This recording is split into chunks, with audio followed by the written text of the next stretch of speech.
በጣም አመሰግናለሁ ዶክተር ገዱ አንዳርጋቸው የቀድሞ የኢትዮጵያ የውጭ ጉዳይ ሚኒስትር እንደዚሁም የአማራ ክልል ፕሬዝዳንት አሁን በስደት ነው የሚገኙት። ሰሞኑን ከእርሶ ጋር በተያያዘ አንድ መረጃ በሰፊው ወጥቷል። ከቪዲዮ ጋር ተያይዞ ነው እርሶ በዚህ በአሜሪካ እያደረጉ ያሉትን በቪዲዮ ቀርጾ ለተለያዩ መድረኮች ያበቃ አንድ ግለሰብ ነው። ያንን ተከትሎ ሰፊ መነጋገሪያ ሆኗል። አቶ ገዱ አንዳርጋቸው ምንድነው የሰማነው? ምንድነው በእርሶ በኩል ለዚህ ጉዳይ የሚሰጡት አስተያየት? መሳይ በጣም አመሰግናለሁ። ይህንን ጉዳይ በተመለከተ ብዙ ማለት አልፈልግም። ነገር ግን እኔ እዚህ ሀገር ከመጣሁኝ ዞሮ የዚህ ሀገር ኑሮ የሚፈልገውን ለዚህ ሀገር ለመኖር መስራት አለብህ። እኔም እንደዛ ነው እያደረግኩ ያለሁት። እንግዲህ ሰዎቹ ይህንን ያቀረጹ ሰዎች ምንፈልገው እንደሆነ በእውነቱ አላወቅኩም። ነገር ግን እኔ በዚህ አጋጣሚ መግለጽ የምፈልገው ምንድን ነው፣ እኔ አንድ ግለሰብ ነኝ።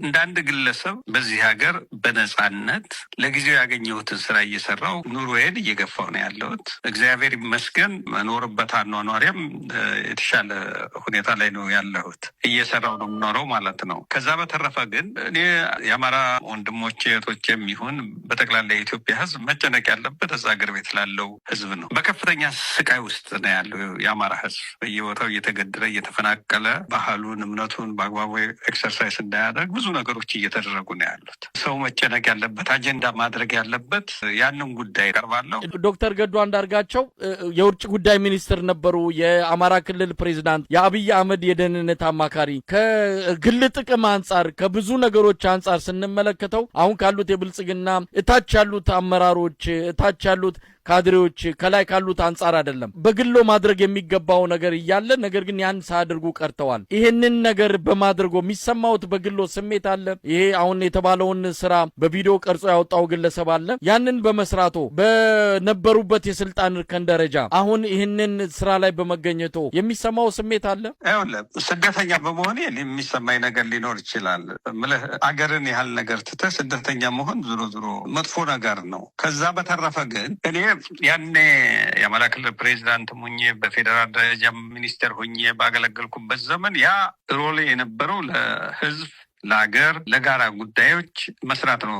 ህዝብ የተጣለብኝን ኃላፊነት መወጣት ነው። አሁን ደግሞ ከዚህ እየሰራ ያለሁት ለመኖር ነው። ለእኔ ለግሌ ነው እየሰራ ያለሁት ማለት ነው። ይሄ እኔ ራሴን ችዬ እዚህ ሀገር ከኢትዮጵያ ወደዚህ ስመጣ የልብስ ሻንጣ ከመያዝ በስተቀር ሌላ ይዤ የመጣውን ነገር የለኝም። አሁን ግን እየኖርኩ ነው። እዚህ ሀገር የሚኖር ሰዎች የሚኖሩትን ኑሮ እየኖርኩ ነው ማለት ነው እየሰራው። ይሄ ስራ ለእኔ የቤት ኪራይን ለመክፈል የሚያስፈልጉኝ ሌሎች ቢልስ ማለት የክፍያዎችን ለመክፈል እና ለመኖር ተረጋግቼ እንድኖር እንዳስብ በሚያስችለኝ መንገድ እያገለገለኝ ነው ያለ። እንደውም እኔ ከዚህ ከቆየው የምመኘው ወደ ሀገር ቶሎ መመለስ ነው። ነገር ግን ከዚህ የምቆይ ከሆነ የበለጠ ደግሞ ከዚህም የተሻለ ስራ በአይነትም ደግሞ ሌላ ተጨማሪ የምሰራው ስራ እየሰራው የበለጠ ኑሮዬን እያሻሻሉ መሄድ ነው እና ምንም እንደውም ወደ አሜሪካ እዚህ ሀገር የተለመደ ነገር አለ። ከሲስተሙ ውስጥ እንደዚህ እያልክ ነው ቀስ እያልክ ነው የምትገባው እና እንደውም ሳልቸገር እንትን ሳልል ራሴን በራሴ ለማስተዳደር መቻሌ በእውነቱ ለመናገር ኩራት ነው የሚሰማኝ፣ ክብር ነው የሚሰማኝ። ዶክተር ገዱ አንዳርጋቸው በኢህአዲግም ጊዜ ነበሩ፣ በብልጽግናም ጊዜ ነበሩ። ሀብት ለማግኘት ገንዘብ ለቤተሰብም ለራሱም ለወደፊት ለጡረታም ይሆን ለማትረፍና ለማቆየት እድሉ ነበረ። ያንን ያላደረጉት ግን ለምንድን ነው? ምክንያቱም አንዳንዶች እንኳን አይደለም እርሶ ባሉበት የፌዴራል ከፍተኛ የስልጣን እርከን ላይ ይቅርና የወረዳ ባለስልጣን ሲሆኑ እንዴት ሀብት እናገብሳለን፣ እንዴት የራሳችንን የወደፊት ህይወት እናደላድላለን የሚሉ ባለስልጣናት በሞሉበት እርሶ ያንን ማድረግ ያልቻሉበት እንደው ያንን ነገር እንደው ማወቅ ስለፈለግን ነው። ለምን አላደረጉም? እንግዲህ እንደ ሰው ሊለያይ ይችላል። በምልህ ህገወጥ እኮ ነው። ያ እንድታስተዳድር ነው የተሰጠህ እንጂ ለግል ጥቅም ልታውለው አለ ማለት። በዛ የምሰራበት ጊዜ መንግስት ደሞዝ ይከፍለኛል። የሚከፈለኝ እንደሌላው መንግስት ሰራተኛ አለ። ከዛ በተረፈ ህዝብና የሀገርን ገንዘብ መውሰድ ከህግ አኳያም ትክክል አይደለም፣ ከሞራል አኳያም ትክክል አይደለም። እኔ ደጋግሜ እንደማነሳው በኢህአዴግ ውስጥ ስቆይ የሆነ ለውጥ እንዲመጣ በህብረተሰብ ደረጃ በአኗኗር ደረጃ እንዲመጣ የምፈልገው ዓላማ ነበረኝ፣ የማምንበት ያን ዓላማ ለማሳካት ነው ስረባረብ የኖርኩት እንጂ የግል ኑሮ እንዴት አድርጌ ነው ከፐብሊክ ሪሶርስ ከህዝብ ሀብት ወስጄ ብዬ አስቤውም አላውቅም። ያንን አለማሰቤ ደግሞ አሁን ጤናማ አስተሳሰብ ማለት ይሄ ንጹህ ህሊና እንዲኖረኝ እንዲኖረኝ አግዞኛል። አሁን በዚህ የምሰራውን ስራ እንደው ሌላው ሰው የተለያየ ስያሜ ሊሰጠው ይችላል። ለእኔ ክብር ነው የሚሰማኝ መሳይ እና ለኛ አስተያየቴ ነው። በጣም አመሰግናለሁ። እኔ የአማራ ወንድሞቼ እህቶቼም ይሁን በጠቅላላ የኢትዮጵያ ሕዝብ መጨነቅ ያለበት እዛ ሀገር ቤት ላለው ሕዝብ ነው። በከፍተኛ ስቃይ ውስጥ ነው ያለው የአማራ ሕዝብ በየቦታው እየተገደለ እየተፈናቀለ ባህሉን እምነቱን በአግባቡ ኤክሰርሳይዝ እንዳያደርግ ብዙ ነገሮች እየተደረጉ ነው ያሉት። ሰው መጨነቅ ያለበት አጀንዳ ማድረግ ያለበት ያንን ጉዳይ ነው፣ የህዝብ ጉዳይ ነው። ኢትዮጵያውያን አሁን በሰላም ወጥቶ መግባት ወይም ደግሞ ቤት በሰላም አድሮ በነገታው የሚገናኝና የማይገናኝ መሆኑን እርግጠኛ የማይሆንበት ሁኔታ ነው ያለው። የኢትዮጵያ ህዝብ በእጅጉ ሰፈር እያደረገ ማለት እየተሰቃየ ነው ያለ። አጀንዳችን መሆን ያለበት ይሄን ህዝብ እንዴት አድርገን ነው ከዚህ ስቃይ የምናወጣው የሚል የመተባበር መንፈስ፣ የትግል መንፈስ መጠናከር ነው ያለበት። ከዛ ባለፈ ደግሞ በእውነቱ ለመናገር አሁን ትግል እያደረጉ ያሉ ወገኖች አሉ። እነዚህ ትግል እያደረጉ ያሉትን ወገኖች መደገፍ እና ለውጤት በቅተው እኛም ደግሞ ወደ ሀገራችን በሰላም የምንመለስበትን ሁኔታ እንዲፈጠር ማድረግ ነው ትልቅ ትኩረት ሊሰጠው የሚገባ የሚል እምነት ነው ያለኝ። የኔ ይህን ያህል በእውነቱ ለመናገር ህዝቡ ያለውን አክብሮት የተናገረው እያንዳንዱ ሰው ለአሁን ብቻ ሳይሆን በህይወቴ ውስጥ ትልቅ አክብሮት ለህዝቡ ነበረኝ። አሁንም ይህ አክብሮቴ የበለጠ እንዲያድግ የበለጠ አክብሮት እንዲኖረኝ አድርጓል። ከዛ በተረፈ ግን ያላቸውን አስተያየት ለሰጡ ፖዘቲቭ የሆነ ገንቢ የሆነ አስተያየት ለሰጡ ወገኖቻችን ሁሉ ከልብ የመነጨ ምስጋና አቀርባለሁ። ዶክተር ገዱ አንዳርጋቸው የውጭ ጉዳይ ሚኒስትር ነበሩ፣ የአማራ ክልል ፕሬዝዳንት፣ የአብይ አህመድ የደህንነት አማካሪ። ከግል ጥቅም አንጻር ከብዙ ነገሮች አንጻር ስንመለከተው አሁን ካሉት የብልጽግና እታች ያሉት አመራሮች እታች ያሉት ካድሬዎች ከላይ ካሉት አንጻር አይደለም። በግሎ ማድረግ የሚገባው ነገር እያለ ነገር ግን ያን ሳያደርጉ ቀርተዋል። ይሄንን ነገር በማድረጎ የሚሰማውት በግሎ ስሜት አለ። ይሄ አሁን የተባለውን ስራ በቪዲዮ ቀርጾ ያወጣው ግለሰብ አለ። ያንን በመስራቶ በነበሩበት የስልጣን እርከን ደረጃ አሁን ይሄንን ስራ ላይ በመገኘቶ የሚሰማው ስሜት አለ። ስደተኛ በመሆኔ የሚሰማኝ ነገር ሊኖር ይችላል። አገርን ያህል ነገር ትተህ ስደተኛ መሆን ዞሮ ዞሮ መጥፎ ነገር ነው። ከዛ በተረፈ ግን እኔ ያኔ የአማራ ክልል ፕሬዚዳንት ሆኜ በፌዴራል ደረጃ ሚኒስቴር ሆኜ ባገለገልኩበት ዘመን ያ ሮሌ የነበረው ለህዝብ ለሀገር ለጋራ ጉዳዮች መስራት ነው። ህዝብ የተጣለብኝን ኃላፊነት መወጣት ነው። አሁን ደግሞ ከዚህ እየሰራ ያለሁት ለመኖር ነው። ለእኔ ለግሌ ነው እየሰራ ያለሁት ማለት ነው። ይሄ እኔ ራሴን ችዬ እዚህ ሀገር ከኢትዮጵያ ወደዚህ ስመጣ የልብስ ሻንጣ ከመያዝ በስተቀር ሌላ ይዤ የመጣውን ነገር የለኝም። አሁን ግን እየኖርኩ ነው። እዚህ ሀገር የሚኖሩ ሰዎች የሚኖሩትን ኑሮ እየኖርኩ ነው ማለት ነው እየሰራሁ። ይሄ ስራ ለእኔ የቤት ኪራይን ለመክፈል የሚያስፈልጉኝ ሌሎች ቢልስ ማለት የክፍያዎችን ለመክፈል እና ለመኖር ተረጋግቼ እንድኖር እንዳስብ በሚያስችለኝ መንገድ እያገለገለኝ ነው ያለ። እንደውም እኔ ከዚህ ከቆየው የምመኘው ወደ ሀገር ቶሎ መመለስ ነው። ነገር ግን ከዚህ የምቆይ ከሆነ የበለጠ ደግሞ ከዚህም የተሻለ ስራ በአይነትም ደግሞ ሌላ ተጨማሪ የምሰራው ስራ እየሰራው የበለጠ ኑሮዬን እያሻሻሉ መሄድ ነው እና ምንም እንደውም ወደ አሜሪካ እዚህ ሀገር የተለመደ ነገር አለ። ከሲስተሙ ውስጥ እንደዚህ እያልክ ነው ቀስ እያልክ ነው የምትገባው እና እንደውም ሳልቸገር እንትን ሳልል ራሴን በራሴ ለማስተዳደር መቻሌ በእውነቱ ለመናገር ኩራት ነው የሚሰማኝ፣ ክብር ነው የሚሰማኝ። ዶክተር ገዱ አንዳርጋቸው በኢህአዴግም ጊዜ ነበሩ፣ በብልጽግናም ጊዜ ነበሩ። ሀብት ለማግኘት ገንዘብ ለቤተሰብም ለራሱም ለወደፊት ለጡረታም ይሆን ለማትረፍና ለማቆየት እድሉ ነበረ።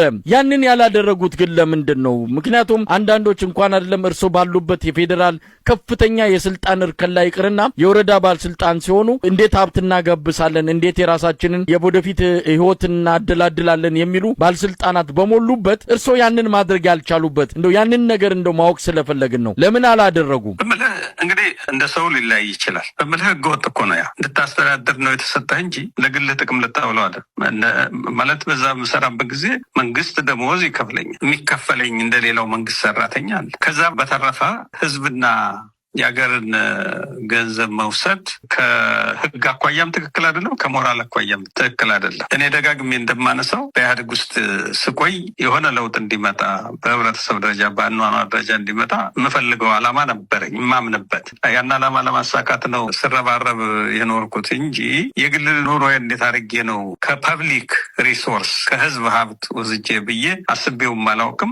ያንን አለማሰቤ ደግሞ አሁን ጤናማ አስተሳሰብ ማለት ይሄ ንጹህ ህሊና እንዲኖረኝ አግዞኛል። አሁን በዚህ የምሰራውን ስራ እንደው ሌላው ሰው የተለያየ ስያሜ ሊሰጠው ይችላል። ለእኔ ክብር ነው የሚሰማኝ መሳይ እና ለኛ አስተያየቴ ነው። በጣም አመሰግናለሁ። እዚህ ሀገር መጥቼ አሁን ለራሴ ወዛደር ሁኜ እየሰራሁ ነው አይደል? የራሴን ኑሮ ለማሸነፍ አብዛኛውን ጊዜ በዛ ላይ እንትን ብዬ ነው። አልፎ አልፎ በማገኛቸው አጋጣሚ የሀገር ጉዳዮችን እሳተፋለሁ።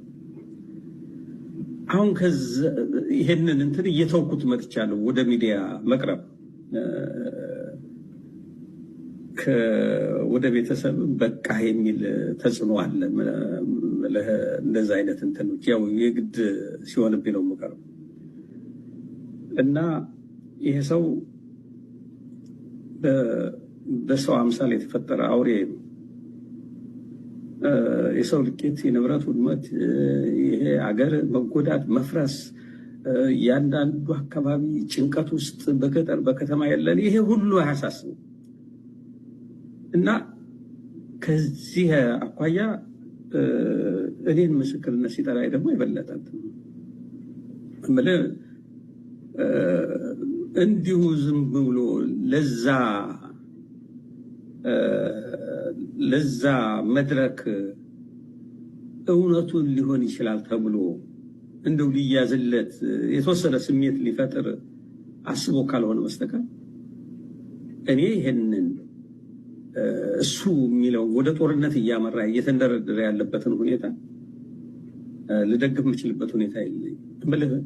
ባለፈው አብሬ የቆየሁባቸው ጊዜ የማፍርባቸው በህይወት ዘመን የማፍርባቸው የማዝንባቸው ጊዜዎች ናቸው ብዬ እንትን ብያለሁ፣ ተናዝዣለሁ አይደል? አሁን መልሶ ወስዶ እዛ ሲደበልቀኝ ይሄ ሰው ይዛ አሁን ሊሄድበት ያለው አካል እንደ ጦርነቱ አጋር አድርጎ ሊወስደኝ ይዛን ያህል ስሜት ነው የተሰማኝና አሁን በሱ ቁጥጥር ውስጥ ባለ ግዛት ውስጥ አይደለም ያለኸው። የፈለገውን ሊያስብላ አይችልም። አሁን ኢትዮጵያ ውስጥ ሆኖ ቢሆን አንድ ሰው አብይ አህመድ በምስክር ክቡር አቶ ገዱ ያኔ የውጭ ጉዳይ ሚኒስትር ነበሩ። ከአንዴም ሁለቴ ኤርትራ ልኬያቸዋለሁ። የላኳቸው የትግራይን ህዝቤን አታገሷቅሉ፣ ሀብቱን አትዝረፉ፣ ጸቡ ከቲፒኤልኤፍ እንጂ ከትግራይ ህዝብ አይደለም የሚል ነው። አቶ ገዱ አሁን እኛ ጋር የሉም፣ ግን ክር አላቸው፣ ህሊና አላቸው። ዛሬ ቢደብቁ በታሪክ ውስጥ ይወጣል። ለምን ጉዳይ ነው እንደተነጋገሩ እሳቸውም ያውቃሉ፣ ሻዕቢያም ያውቃል፣ እኛም እናውቃለን። አሉ አልሞቱም። ስለ ገዱ አንዳርጋቸው ስላልዘረፈ ነው ፓርኪንግ የሚሰራው። እንደ ሌሎቹ ዘራፊ ስላልሆነ፣ እንደ ሌሎቹ አገር ዘርፎ የወጣ ስላልሆነ። መንገድ ላይ ኢትዮጵያ ቢታይ ማንም የማይነካው ሰው ገዱ አንዳርጋቸው ይባላል። ማንም ዘረፈ ብሎ የማይጠቆም ሰው ገዱ አንዳርጋቸው ይባላል። እና አትሊስት ያ ነገር ልትኮራበት ይገባል። ገዱ ልትኮራበት የምትችለው የሚያሸማቀቅ አንድ ነገር የለም። ስለዚህ ትልቅ ሰው ነው። እግዚአብሔር ምስክሬ ነው ማለት በጣም ነው ያደነኩ። እኔ ቢያንስ 1-2 ቪላ እና የሆነ 7-11 ይኖራል ብዬ አስቤ ነበር። የሚለው በጀቱ እጅ ላይ ነው ያለው። በስሱ የሆነ 2 ቪላ ምናምን ነገር ከዛ 1 7-11 የግል ነው ዱቅ ብለህ ትኖራለህ ብዬ ነበር ያሰብኩት አሜሪካን ሀገር። አለመዝረፍ ግን አይጸጽትም። አባ ትልቅ ሰው ነህ፣ አደነኩ ከማንም በላይ። በቃ አልዘረፍክም። ኢትዮጵያን ሳትዘርፍ በሀቅ ብዙም ባሰራለት ለአማራው ሕዝብ ሳትዘርፍ በሀቅ የወጣ አንተ ላይ ባለስልጣኑ ለምን የፓርኪንግ ሰራተኛ ሆኑ? በርካቶችን እያነጋገረ ነው የሚገኘው። ከበርካቶች ዘንድም እንግዲህ አስተያየት እየተሰጠበት ይገኛል። የቀድሞ ከፍተኛ የመንግስት ባለስልጣን የነበሩት አቶ ገዱ አንዳርጋቸውም እንግዲህ በዚህ ሰዓት በፓርኪንግ ስራ ላይ ተሰማርተው የሚያሳይ ተንቀሳቃሽ ምስል በማህበራዊ ሚዲያዎች ላይ ከተሰራጨ በኋላ በርካታ ሰዎችን እያነጋገረ ይገኛል። እንዲሁም ደግሞ ከበርካቶች በኩል አስተያየት እየተሰጠ ይገኛል። ነገር ግን እጅግ በጣም ነገሩን አነጋጋሪ ያደረገውም ከሰዎች እየተሰጠ የሚገኘው አስተያየት ነው። በከፍተኛ ስልጣን ላይ የነበሩ መሪ ነበሩ። እንዲሁም ደግሞ በዚህ ሰዓት እንዴት እንዴት በፓርኪንግ ስራ ላይ ይሰማራሉ የሚሉ የተለያዩ አስተያየቶች ናቸው እየተሰጡ የሚገኙት። እናንተ ምን አይነት አስተያየት አላችሁ? እኔ በበኩሌ እጅግ በጣም ገርሞኛል፣ ተደንቄያለሁ። እንዲሁም ደግሞ ለሳቸው ያለኝ ክብር ይበልጥ እንዲጨምር ነው ያደረገኝ። ከዚህ ቀደም ሀገራቸው እንዲሁም ደግሞ ማህበረሰባቸውን በስልጣንም ሆነ የተለያዩ ኃላፊነቶች ላይ ሲያገለግሉ ነበረ። ነገር ግን አሁን ይህ ጊዜያቸው ካበቃ በኋላ ማለት ነው በዚህ ሰዓት ህይወታቸውን ለመምራት እጅግ በጣም በሚገርም ሁኔታ እንግዲህ በፓርኪንግ ስራ ላይ ተሰማርተው እየተመለከትናቸው እንገኛለን። ይህ ራሳቸው እንዲሁም ደግሞ ቤተሰባቸውና ኑሯቸውን ለማሸነፍ እየሰሩ ያለው ስራ እንግዲህ እጅግ በጣም የሚያስከብራቸው ለሳቸውም ከፍተኛ ግምት የሚያሰጥ እንጂ በሰዎች በኩል ማለት ተወቃሽ የሚያደርጋቸው አይደለም። እንዴት ተመለከታችሁ? እስኪ ሀሳባችሁን አካሩኝ። በሌሎች መረጃዎች በድጋሚ ተመልሼ እመጣለሁ። ፕላስ ምልክቱን ታዲያ መጫናችሁን አትርሱ። መልካም ቆይታ። ተከትሎ ሰፊ መነጋገሪያ ሆኗል። አቶ ገዱ አንዳርጋቸው ምንድነው የሰማነው? ምንድነው በእርሶ በኩል ለዚህ ጉዳይ የሚሰጡት አስተያየት? መሳይ በጣም አመሰግናለሁ። ይህንን ጉዳይ በተመለከተ ብዙ ማለት አልፈልግም። ነገር ግን እኔ እዚህ ሀገር ከመጣሁኝ ዞሮ የዚህ ሀገር ኑሮ የሚፈልገውን ለዚህ ሀገር ለመኖር መስራት አለብህ። እኔም እንደዛ ነው እያደረግኩ ያለሁት። እንግዲህ ሰዎቹ ይህንን ያቀረጹ ሰዎች ምንፈልገው እንደሆነ በእውነቱ አላወቅኩም። ነገር ግን እኔ በዚህ አጋጣሚ መግለጽ የምፈልገው ምንድን ነው፣ እኔ አንድ ግለሰብ ነኝ። እንደ አንድ ግለሰብ በዚህ ሀገር በነፃነት ለጊዜው ያገኘሁትን ስራ እየሰራው ኑሮዬን እየገፋው ነው ያለሁት። እግዚአብሔር ይመስገን መኖርበት አኗኗሪያም የተሻለ ሁኔታ ላይ ነው ያለሁት። እየሰራው ነው የምኖረው ማለት ነው። ከዛ በተረፈ ግን እኔ የአማራ ወንድሞቼ እህቶቼም ይሁን በጠቅላላ የኢትዮጵያ ሕዝብ መጨነቅ ያለበት እዛ ሀገር ቤት ላለው ሕዝብ ነው። በከፍተኛ ስቃይ ውስጥ ነው ያለው የአማራ ሕዝብ በየቦታው እየተገደለ እየተፈናቀለ፣ ባህሉን እምነቱን በአግባቡ ኤክሰርሳይዝ እንዳያደርግ ብዙ ነገሮች እየተደረጉ ነው ያሉት። ሰው መጨነቅ ያለበት አጀንዳ ማድረግ ያለበት ያንን ጉዳይ ነው፣ የሕዝብ ጉዳይ ነው። ኢትዮጵያውያን አሁን በሰላም ወጥቶ መግባት ወይም ደግሞ ቤት በሰላም አድሮ በነገታው የሚገናኝና የማይገናኝ መሆኑን እርግጠኛ የማይሆንበት ሁኔታ ነው ያለው። የኢትዮጵያ ህዝብ በእጅጉ ሰፈር እያደረገ ማለት እየተሰቃየ ነው ያለ። አጀንዳችን መሆን ያለበት ይህን ህዝብ እንዴት አድርገን ነው ከዚህ ስቃይ የምናወጣው የሚል የመተባበር መንፈስ፣ የትግል መንፈስ መጠናከር ነው ያለበት። ከዛ ባለፈ ደግሞ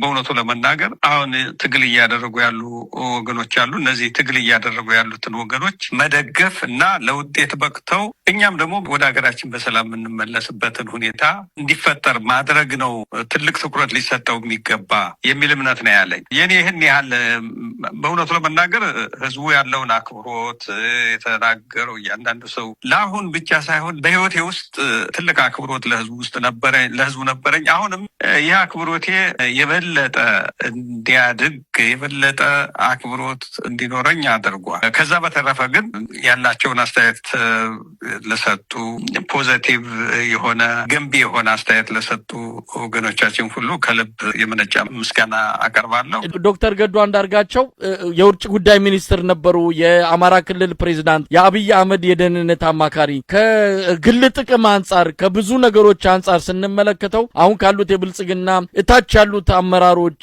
እታች ያሉት ካድሬዎች ከላይ ካሉት አንጻር አይደለም በግሎ ማድረግ የሚገባው ነገር እያለ ነገር ግን ያን ሳያደርጉ ቀርተዋል። ይሄንን ነገር በማድረጎ የሚሰማውት በግሎ ስሜት አለ። ይሄ አሁን የተባለውን ስራ በቪዲዮ ቀርጾ ያወጣው ግለሰብ አለ። ያንን በመስራቶ በነበሩበት የስልጣን እርከን ደረጃ አሁን ይሄንን ስራ ላይ በመገኘቶ የሚሰማው ስሜት አለ።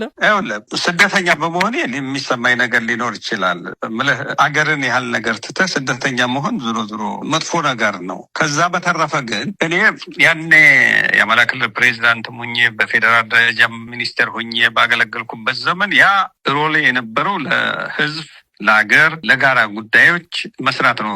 ህዝብ የተጣለብኝን ኃላፊነት መወጣት ነው። አሁን ደግሞ ከዚህ እየሰራ ያለሁት ለመኖር ነው። ለእኔ ለግሌ ነው እየሰራ ያለሁት ማለት ነው። ይሄ እኔ ራሴን ችዬ እዚህ ሀገር ከኢትዮጵያ ወደዚህ ስመጣ የልብስ ሻንጣ ከመያዝ በስተቀር ሌላ ይዤ የመጣውን ነገር የለኝም። አሁን ግን እየኖርኩ ነው። እዚህ ሀገር የሚኖር ሰዎች የሚኖሩትን ኑሮ እየኖርኩ ነው ማለት ነው እየሰራው። ይሄ ስራ ለእኔ የቤት ኪራዬን ለመክፈል የሚያስፈልጉኝ ሌሎች ቢልስ ማለት የክፍያዎችን ለመክፈል እና ለመኖር ተረጋግቼ እንድኖር እንዳስብ በሚያስችለኝ መንገድ እያገለገለኝ ነው ያለ። እንደውም እኔ ከዚህ ከቆየው የምመኘው ወደ ሀገር የቶሎ መመለስ ነው። ነገር ግን ከዚህ የምቆይ ከሆነ የበለጠ ደግሞ ከዚህም የተሻለ ስራ በአይነትም ደግሞ ሌላ ተጨማሪ የምሰራው ስራ እየሰራው የበለጠ ኑሮዬን እያሻሻሉ መሄድ ነው እና ምንም እንደውም ወደ አሜሪካ እዚህ ሀገር የተለመደ ነገር አለ። ከሲስተሙ ውስጥ እንደዚህ እያልክ ነው ቀስ እያልክ ነው የምትገባው እና እንደውም ሳልቸገር እንትን ሳልል ራሴን በራሴ ለማስተዳደር መቻሌ በእውነቱ ለመናገር ኩራት ነው የሚሰማኝ፣ ክብር ነው የሚሰማኝ። ዶክተር ገዱ አንዳርጋቸው በኢህአዴግም ጊዜ ነበሩ፣ በብልጽግናም ጊዜ ነበሩ። ሀብት ለማግኘት ገንዘብ ለቤተሰብም ለራሱም ለወደፊት ለጡረታም ይሆን ለማትረፍና ለማቆየት እድሉ ነበረ። ያንን ያላደረጉት ግን ለምንድን ነው? ምክንያቱም አንዳንዶች እንኳን አይደለም እርሶ ባሉበት የፌዴራል ከፍተኛ የስልጣን እርከን ላይ ይቅርና የወረዳ ባለስልጣን ሲሆኑ እንዴት ሀብት እናገብሳለን፣ እንዴት የራሳችንን የወደፊት ህይወት እናደላድላለን የሚሉ ባለስልጣናት በሞሉበት እርሶ ያንን ማድረግ ያልቻሉበት እንደው ያንን ነገር እንደው ማወቅ ስለፈለግን ነው። ለምን አላደረጉም? እንግዲህ እንደ ሰው ሊለያይ ይችላል። በምልህ ህገወጥ እኮ ነው። ያ እንድታስተዳድር ነው የተሰጠህ እንጂ ለግል ጥቅም ልታውለው አይደል።